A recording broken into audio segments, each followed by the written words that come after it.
A day in the life of a New York City mom. Little did I know when filming this that this would be the last of this Christmas tree that we'd see, but we'll get to that in a second. I went to bed super early, so I actually was up at 4 a.m. ready to go. Switched my workout to 6 a.m. instead of later, and for as long as I can remember, I always take a ton of supplements, but during the cold season, I amp that up times 20 because we don't have time to get sick around here. And before my workout, I decided to give my lymphatic system a little boost. Whenever it's cold outside, that's exactly where I want to be. After my workout, I walked by these little trees, and my 5-year-old Miles kept asking me, please, can we get a tree for our room? So I actually turned around, walked back to the store, picked up this little tree. I initially had a different tree, and the guy convinced me to get that tree. He said the one that he was holding was much more full, and I should take that one instead. So I did. Brought it home. The kids were so excited. They were convinced the elf on the shelf brought it for them. So the entire time that little tree was in our apartment, I showered, got ready, went to drop the kids off at school, had our usual dramatic way of getting out of the stroller, picked up my green juice, and then I came home to clean. But little did I know that cute tree that I picked up was infested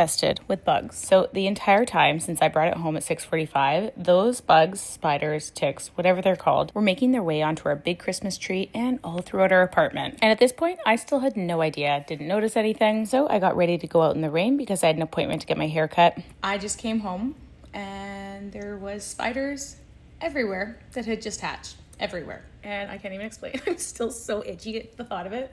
I hate spiders so much. So lesson learned, stick to Whole Foods. I won't be doing that again. And these little things were absolutely everywhere. They jumped onto the big Christmas tree, infested that one. I just have no idea where they're hiding on the little tree, but anyways, I had to get rid of everything. I felt like it all happened so fast, so we wrapped up the Christmas tree with all the decorations on it, got rid of it. Then I had to race out the door to pick up Miles, and it was absolutely pouring rain outside. And I was trying to explain to him what happened with the tree, but all he remembers is that the elf on the shelf brought us that tree. So now he thinks that the elf was trying to ruin our Christmas. After that, I dropped Miles off at his math class, then went to scoop up the other little rascal, then back to pick this one up at math, and he was so in the zone, he did not want to leave. And since my day was all over the place, I ended up going for a foot massage, working from there, and that's it.